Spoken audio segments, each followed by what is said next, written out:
Halo teman-teman, ya kita di sini mau membahas tentang praktikum menyusun POA.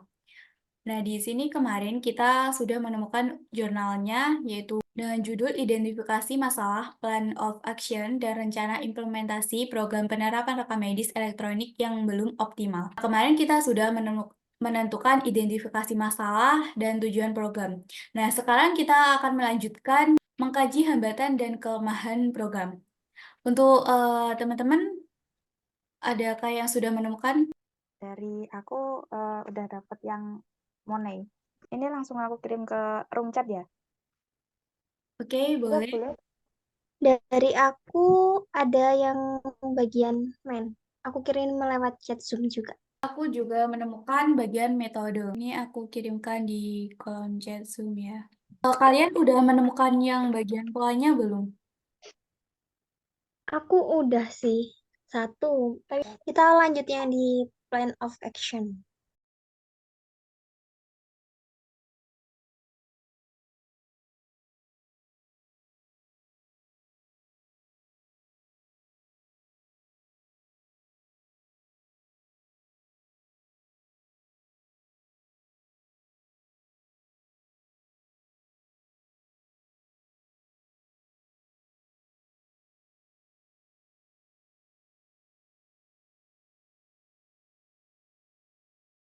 Berarti ini udah selesai ya? Boleh di... Iya, mungkin eh nanti tinggal nyusun buat laporannya. Oke, teman-teman, makasih ya buat malam ini. Selamat istirahat buat kalian. Assalamualaikum warahmatullahi wabarakatuh. Kami dari kelompok 6 akan mempresentasikan hasil diskusi kami mengenai laporan Plan of Action KRM. Dengan anggotakan Cabila Septina Anggraini, Tania Rizky Nabila Putri, Fitri Wulandari, dan Dwi Ratnasari. Akan dipresentasikan oleh teman saya. Baik, izin melanjutkan. Untuk di bab pertama, terdapat latar belakang, rumusan masalah, dan tujuan. Untuk latar belakangnya sendiri, yaitu penggunaan rekam medis elektronik telah menjadi standar di banyak institusi kesehatan di seluruh dunia, menawarkan berbagai keuntungan seperti peningkatan efisiensi, akurasi, dan aksesibilitas data pasien dibandingkan dengan rekam medis berbasis kertas. Namun, implementasi dan optimalisasi RME memerlukan perencanaan matang untuk mengatasi tantangan teknis dan operasional yang ada. Oleh karena itu, penyusunan Plan of Action atau POA yang komprehensif sangat diperlukan untuk memastikan pengoptimalan RME yang berjalan secara efektif. Dalam konteks Indonesia, kemajuan teknologi informasi memainkan peran penting dalam sistem informasi manajemen rumah sakit atau SIM-RS, khususnya dalam transisi dari rekam medis manual menjadi elektronik. Peraturan Menteri Kesehatan Nomor 24 Tahun 2022 telah memberikan landasan hukum bagi penggunaan RME di fasilitas pelayanan kesehatan.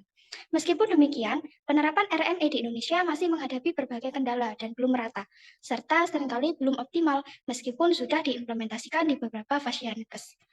Kemudian untuk rumusan masalahnya, yang pertama, bagaimana penggunaan RME dapat dioptimalkan untuk meningkatkan efisiensi pengobatan pasien. Yang kedua, bagaimana strategi terbaik untuk mengatasi potensi hambatan yang dapat muncul selama proses implementasi RME. Dan yang terakhir, bagaimana mengukur dan mengevaluasi dampak penggunaan RME terhadap kualitas pelayanan kesehatan dan kepuasan pasien. Untuk tujuannya sendiri, yang pertama, menetapkan kerangka kerja implementasi dan optimalisasi RME. Yang kedua, mengidentifikasi dan mengatasi hambatan, serta meningkatkan kualitas layanan kesehatan. Untuk selanjutnya akan dipresentasikan oleh teman saya. Kemudian untuk bab kedua adalah pembahasan, yaitu terdapat analisis masalah.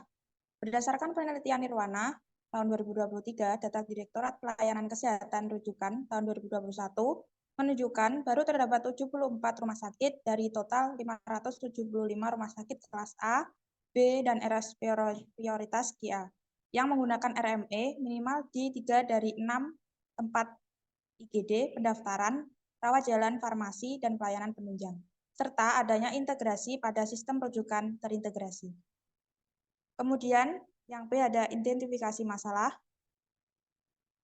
yaitu penerapan RME di Fasiankes masih memiliki banyak tantangan dan hambatan.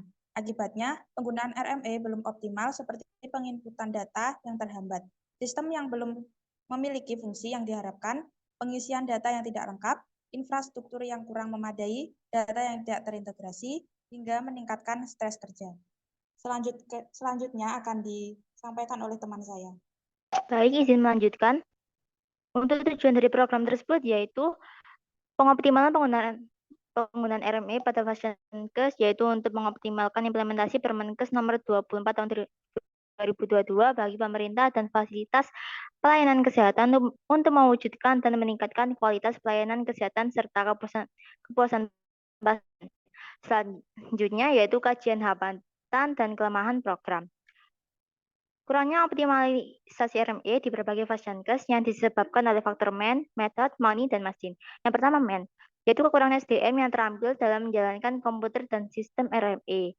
Selanjutnya yaitu tidak ada tim khusus yang bertanggung jawab atas RME, kurangnya komitmen direktur rumah sakit dalam mengembangkan RME, dorongan petugas untuk mengisi data RME rendah. Yang kedua metode, terdapat sistem RME yang tidak terstandarisasi, tidak ada SOP tertulis, tantangan keamanan dan kerahasiaan data RME. Yang ketiga money, itu biaya operasional dan pengadaan yang besar untuk pengadaan RME. Yang keempat mesin, kekurangan hardware untuk menjalankan RME, gangguan jaringan dan koneksi pada jam sibuk, lalu ada pemadaman listrik.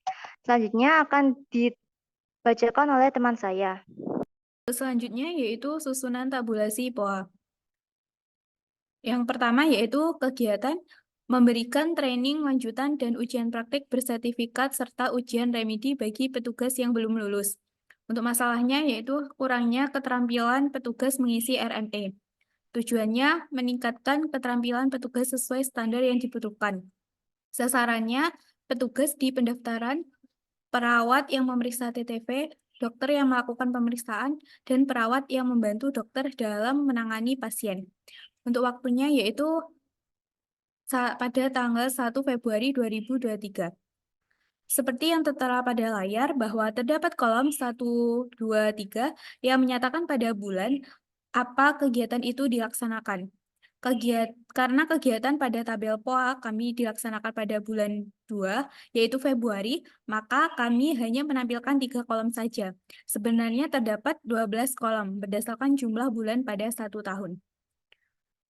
Untuk yang nomor 2 yaitu kegiatannya pembentukan tim khusus IT di RME yang berdiri dari Chief Information Official yaitu CEO, Sekretaris bagian jaringan, bagian komunikasi, dan bagian sistem informasi.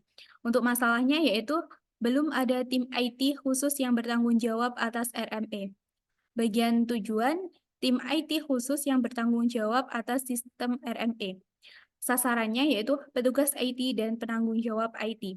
Waktu pelaksanaannya yaitu pada tanggal 15 Februari 2023. Yang ketiga yaitu kegiatannya membuat SOP tertulis terkait sistem RME yang berisi panduan penggunaan RME secara sistematis dan kronologis, serta panduan peran dan tugas tiap tim atau individu. Untuk masalahnya yaitu belum ada standar operasional prosedur yaitu SOP sistem RME. Tujuannya memiliki SOP tertulis sistem RME di rumah sakit. Sasarannya yaitu penanggung jawab SIM-RS. Waktu pelaksanaannya yaitu pada tanggal 20 Februari 2023. Bab 3 berisi kesimpulan. Kesimpulannya yaitu penyusunan rencana aksi Plan of Action atau POA untuk optimalisasi rekam medis elektronik RME bertujuan untuk meningkatkan efisiensi, akurasi, dan aksesibilitas data medis dalam fasilitas kesehatan. Melalui implementasi POA yang efektif, fasilitas kesehatan dapat meningkatkan kualitas pelayanan, mengoptimalkan penggunaan sumber daya, dan memastikan kepuasan pasien yang lebih tinggi.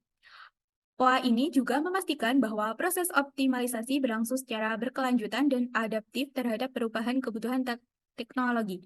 Sekian, terima kasih yang kelompok kami presentasikan. Apabila ada kesalahan kata, mohon maaf.